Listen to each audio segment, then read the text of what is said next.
दोस्तों, मैं आपका स्वागत करता हूं हमारे इस नए वीडियो में।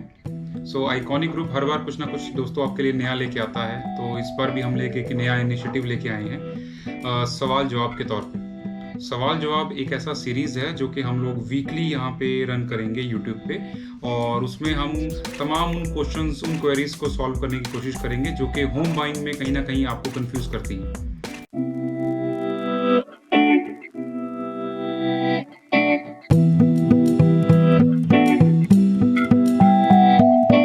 अगर आप एंड तक बने रहेंगे तो आपको बहुत सारी चीज़ें यहाँ जानने को मिलेंगी। एंड अगर आपने हमारे चैनल को अभी तक सब्सक्राइब नहीं किया है तो अगर वीडियो अच्छा लगता है आपको तो आप इसको कर सकते हैं, सो दैट हम आगे के लिए और एपिसोड जो लेके आ रहे हैं उसमें जो क्वेश्चंस हैं वो आपको मिलते रहें और आप इसमें एक इन्फॉर्म्ड डिसीजन कर पाएँ। सीरीज़ में हम लोग बहुत सारे ऐसे क्वेश्चंस के जवाब देंगे जो कि जनरली हम जब कस्टमर से मिल रहे हैं उनके मन में ये रहता है रिगार्डिंग होम बाइंग। और हमारे YouTube चैनल भी है, हम Instagram पे भी काफ़ी एक्टिव हैं, Facebook पे हैं। तो अलग अलग जगहों पे लोग हमसे सवाल करते रहते हैं। उन्हीं में से कुछ सिलेक्टेड सवाल, कुछ सिलेक्टेड क्वेश्चंस जो हैं जो मैंने आपके आज इस एपिसोड में इंक्लूड किए हैं। तो आई होप ये कहीं ना कहीं आपको भी अपने होम बाइंग डिसीजन में हेल्प करेगा। चलिए चलते हैं पहले क्वेश्चन की तरफ। पहला जो क्वेश्चन है हमारे पास, ये मिस्टर सुनील अरोड़ा हैं चंडीगढ़ से। तो ये लिखते हैं कि मैं एक रेरा रजिस्टर्ड प्रोडक्ट, इनका सवाल है कि ये एक रेरा रजिस्टर्ड प्रोडक्ट देख रहे हैं अपने लिए और परचेज करने के लिए डिफरेंट ऑप्शंस को कंपेयर कर रहे हैं। लेकिन रेरा रजिस्टर्ड प्रोडक्ट, क्या वो रेरा रजिस्टर्ड है? क्योंकि उसका जो बिल्डर है वो तो ये कह रहा है कि ये रेरा रजिस्टर्ड है। हम कहाँ चेक कर सकते हैं इसकी ऑथेंटिसिटी? तो सुनील जी, आपका क्वेश्चन बहुत वैलिड है एंड मैं आपको बताना चाहता हूँ कि रेरा जो रूल है ये 2016 में सेंट्रल गवर्नमेंट ने पास किया था और डिफरेंट स्टेट गवर्नमेंट्स ने अलग अलग टाइम पे इसको इम्प्लीमेंट किया था। पंजाब में ये 2017 में आके रेरा इम्प्लीमेंट हुआ था अगस्त में, राइट। तो अगर आप रेरा रजिस्टर्ड प्रोडक्ट देख रहे हैं तो एक वेबसाइट में यहाँ पे मेंशन कर रहा हूँ, आप देखिए आपके नीचे आपको यहाँ पे स्क्रॉल में दिख जाएगा। इस वेबसाइट पे, ये पंजाब रेरा की वेबसाइट है, इस वेबसाइट पे आप जाके आपको डेवलपर्स के ऑप्शन में जाना होगा। उसके लिए बहुत इजी है, आप होम पेज पे जाएं। होम पेज पे जाएंगे तो उसमें आपको रजिस्ट्रेशन टैब में जाना है। रजिस्ट्रेशन टैब में आपको अगर तो रियल एस्टेट जो कंपनी है उसका नाम पता है, प्रोजेक्ट का नाम पता है, तो आप उसका नाम डाल के भी सर्च कर सकते हैं। और अगर आपके पास रेरा नंबर है, रेरा नंबर से भी ये सर्च हो जाता है। तो बल्कि इसमें आपको हर बार चेक करना ही चाहिए। आप कोई भी प्रॉपर्टी ले रहे हैं जो रेरा रजिस्टर्ड है, वहाँ पे रेरा के पास उसका रजिस्ट्रेशन तो मैंडेटरी है ही, लेकिन जो डॉक्यूमेंट्स हैं सारे के सारे उस प्रॉपर्टी के रिगार्डिंग, उस लैंड के रिगार्डिंग, उसका टाइटल क्लियर है कि नहीं है, उसमें कितने पार्टनर्स हैं, उसके ओनर्स के नाम क्या हैं, उसके जो लैंड के जो लेआउट्स हैं वो कौन कौन से पास हो रखे हैं, और सबसे इम्पोर्टेंट बात, उस प्रोडक्ट का पोजेशन टाइम क्या है, ये आपको रेरा की वेबसाइट पे मिल जाएगा। आप इस पे ज़रूर चेक करें, बिकॉज हार्ड एंड मनी आप लगा रहे हैं सुनील जी, आपको वहाँ पे चेक करने के बाद ही डिसीजन करना चाहिए। और अगर आपको फिर भी कोई दिक्कत आती है तो जो लिंक है वो मैं अपने डिस्क्रिप्शन में डाल रहा हूँ, आप वहाँ से भी चेक कर सकते हैं। हमारे नंबर्स टीम के आपके पास हैं ही, आप कभी भी कोई भी और कन्फ्यूजन होता तो हमें कॉल कर सकते हैं। तो आई होप आपका ये क्वेरी रिजॉल्व होता है कि रेरा की वेबसाइट आपको इजीली ये सब चीज़ें दे देगी। आगे बढ़ते हैं। सेकंड क्वेश्चंस जो हैं वो ये क्वेश्चन है मिस्टर वरुण है अम्बाला से। ये पूछते हैं, what is the scope of appreciation in the real estate residential option on PR7 road. देखिए, PR7 रोड मैं आपको बता देता हूँ। PR7 is propose road 7। ये 200 फुटी रोड है जो कि एयरपोर्ट के पास कनेक्ट कर रही है मोहाली को, जीरकपुर को, और आने वाले टाइम में पंचकुला को भी कनेक्ट करेगी। और जितने भी आज के टाइम पे डेवलपर्स हैं वो इसी रोड को पिच करते हैं अपने सेल्स पिच में कि ये PR7 पे या एयरपोर्ट रोड पे आपको फ्लैट लेना चाहिए।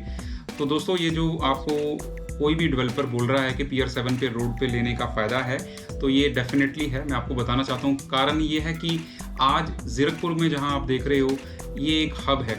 ये पंचकुला, चंडीगढ़ और मोहाली के लिए किसी को भी अगर जाना है तो उसको मैंडेटरीली जीरकपुर से निकल के जाना पड़ेगा, विच मीन्स कनेक्टिविटी वाइज हम लोग बहुत ही अच्छे प्लेस्ड हैं जीरकपुर में।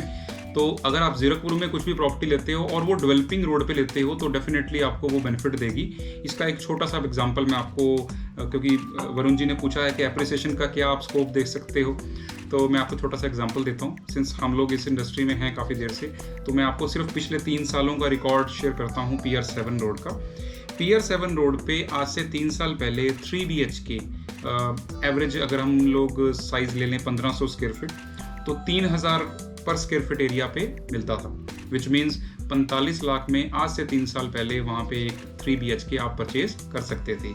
आज अगर हम 2021 में सेम फ्लैट की बात करें जो 1500 स्क्वायर फीट का है, तो आज वहाँ पे 4600-4700 से लेके 5000 रुपया पर स्क्वायर फीट एरिया पे आपको वो फ्लैट मिलता है, विच मीन्स आपका जो आज एप्रिसिएशन है लगभग 50 लाख से लेके 70 लाख 3 सालों के अंदर, यानी 20 लाख का एप्रिसिएशन आपको मिल गया है फ्रॉम द बिल्डर एंड। दोस्तों इसमें आज से 3 से 4 साल बाद जब इस रोड के ऊपर 10 से 12 प्रोडक्ट होंगे, बहुत सारे और कमर्शियल्स भी खुल गए होंगे, उस टाइम पे इस रोड पे आपको प्रॉपर्टी 90 लाख से लेके 1 करोड़ के आसपास मिलेगी 3 BHK। तो एप्रिसिएशन वाइज बहुत ही अच्छा स्कोप है। आप बिल्कुल इसमें अगर आप सोच रहे हैं तो इसमें देर मत कीजिए, कोई भी अच्छा प्रोडक्ट देखें, उसके रेरा डिटेल्स देखें और डिसीजन करें, आपको बेनिफिट ही मिलेगा। आपके लिए ड्यू डिलिजेंस आपका ज़रूरी है कि बिल्डर कैसा है, उसके पीछे बैकग्राउंड कैसा है, तो आपको बेनिफिट मिलेगा सर। ठीक है जी, तो आइए चलते हैं नेक्स्ट क्वेश्चन की तरफ, और ये लास्ट क्वेश्चन रहेगा इस सेशन का। मिस्टर वैभव हैं चंडीगढ़ से, तो he has asked कि I'm looking for a 3 BHK in Zirakpur and I'm exploring few good builders near highway location, whereas I'm getting a bigger accommodation in the same price in the older society. तो what to do? तो friends ये dilemma हमारे सबके साथ होता है। जब हम घर खरीदने जा रहे हैं तो हमारे पास 2 ऑप्शन रहते हैं, या तो हम नया बिल्डर से फ्रेश फ्लैट लें, या हम रीसेल में किसी 7-8 साल 10 साल पुरानी सोसाइटी में जाएं और वहाँ देखें एक रेडी टू मूव इन में पुराना रीसेल का ऑप्शन मिल जाता है। एंड मुझे ऐसा लगता है कि इसी में हम लोग काफ़ी कंफ्यूज रहते हैं, क्योंकि रीसेल का जो ऑप्शन आ रहा होता है उसमें हमें स्पेस ज़्यादा मिल रहा होता है सेम कॉस्ट में, और जब बिल्डर एंड से हम फ्रेश लेते हैं तो हमें शायद उसमें आपको कॉस्ट उतना ही लग रहा है लेकिन एरिया कम मिल रहा है। तो इसमें मैं 2-3 चीज़ें आपको चाहता हूँ कि आप नोट करें। आपका रीसेल में अगर आपको एक बेटर सोसाइटी में मिलता है जो एक फ्रेश सोसाइटी से बेटर अमेनिटीज़ दे पा रहा है, बेटर मेंटेनेंस दे पा रहा है, तो आपको रीसेल में भी लेने में कोई हर्ज नहीं है। बट कुछ चीज़ें हैं जो कि अगर आप रीसेल प्रॉपर्टी लेने जा रहे हो उसमें आपको देखनी है। पहला, उस सोसाइटी का मेंटेनेंस कैसा है। देखिए 7 से 8 साल 10 साल हो गए हैं सोसाइटी को, उसके अंदर मेंटेनेंस के डेफिनेटली इश्यूज आ जा रहे होंगे अगर उसकी मैनेजमेंट अच्छी नहीं है। RW उसको कितनी अच्छे से रन कर रहा है ये आपको चेक करना है। दूसरा, आपको अमेनिटीज़ चेक करनी है कि प्रॉपर है कि नहीं है। जो अमेनिटीज़ बिल्डर ने प्रोजेक्ट में दी थी, जैसे कि जिम है या स्विमिंग पूल है या गार्डन एरिया है, क्या वो मेंटेन्ड है, क्या आपके बच्चे वहाँ पे जब खेलेंगे या आपकी फैमिली वहाँ रहेगी क्या वो सेफ़ है, क्या सिक्योरिटी गार्ड इन प्लेस हैं, ये सारी चीज़ें आपको चेक करनी है। और आपको ये भी चेक करना है कि अंदर छोटे छोटे पैटी इश्यूज़ 8-10 सालों के बाद जो बिल्डर मेंटेन नहीं करते हैं वहाँ पे रहते हैं, जैसे कि लिफ्ट के इश्यूज़ रहते हैं या वाटर लॉगिंग के इश्यूज़ रहते हैं। ये सब चीज़ें अगर आपको ठीक है वहाँ पे और सोसाइटी अच्छी है, लोग अच्छे रह रहे हैं, तो आप रीसेल में भी सोच सकते हैं। लेकिन एक बड़ी चीज़ है जो मुझे लगता है आपको सोचना चाहिए जब आप रीसेल का ऑप्शन ले रहे हैं। देखिए क्या होता है कि अगर तो वो लोकेशन अच्छा है और सोसाइटी भी अच्छा है और मेंटेनेंस भी अच्छा है तो कल को आपको कोई दिक्कत नहीं आने वाला है। लेकिन अगर आपका सोसाइटी का लोकेशन बहुत अच्छा नहीं है और अमेनिटीज़ ओके हैं, तो मैं आपको बताना चाहता हूँ यहाँ पे एक चीज़ आपको सोचना है कि आपको इस अकोमोडेशन से अगले अकोमोडेशन में अगर जाना है, लेट्स से आज मैं यहाँ पे 2 BHK प्लान कर रहा हूँ या 3 BHK प्लान कर रहा हूँ, आज से 5 से 7 सालों बाद या आज से 3 से 4 सालों बाद हो सकता है कि मेरा रिक्वायरमेंट बढ़ जाए और मैं एक बड़ा फ्लैट लेना चाहूँ। वहाँ रीसेल में आप कहीं ना कहीं स्टक कर जाते हो, बिकॉज रीसेल ऑलरेडी 8 से 10 साल पुराना है, आपने भी वहाँ पे 2-3 साल रह लिए, तो वो 10 साल से अब 12 साल पुराना हो चुका है। अब उसके बेचने के चांसेस और कम हो जाते हैं अगर वो मेंटेन नहीं है, तो आपका कहीं ना कहीं पैसा स्टक हो जाता है। वेरेज अगर आप एक नई प्रॉपर्टी में जा रहे हो जहाँ पे एमेनिटीज़ आपको बढ़िया मिल रही है, शायद स्पेस कम मिल रहा है वहाँ पे, क्योंकि अभी वो सोसाइटी बिल्कुल नई है, फ्रेश है, 1-2 साल 3 साल आप रहने के बाद डिसीजन अगला कर रहे हैं, तो आपको नेक्स्ट स्टेप जो लेना है ना उसके लिए आपको ईजी हो जाता है। ये सब चीज़ें आपको ध्यान रखनी है। अदरवाइज जो ऑप्शन आपको सूट करता है, आपके बजट को सूट करता है, उसको आप ट्राई कर सकते हैं। मुझे ऐसा लगता है कि आप अपना डिसीजन करें दोनों की एमेनिटीज़ को, लोकेशन को और फ्यूचर प्रोस्पेक्ट को देख के करेंगे तो आपको ईजिली आंसर मिल जाएगा, इसमें कोई कन्फ्यूजन नहीं रहेगा, राइट। अगर और भी कुछ कन्फ्यूजन है तो आप अपने क्वेश्चंस या कमेंट्स हमारे यूट्यूब के इस वीडियो के ऊपर भी डाल सकते हैं। मैं अपना व्हाट्सएप का लिंक भी वहाँ डाल रहा हूँ, आप देखिए और कनेक्टेड रहिए हमसे।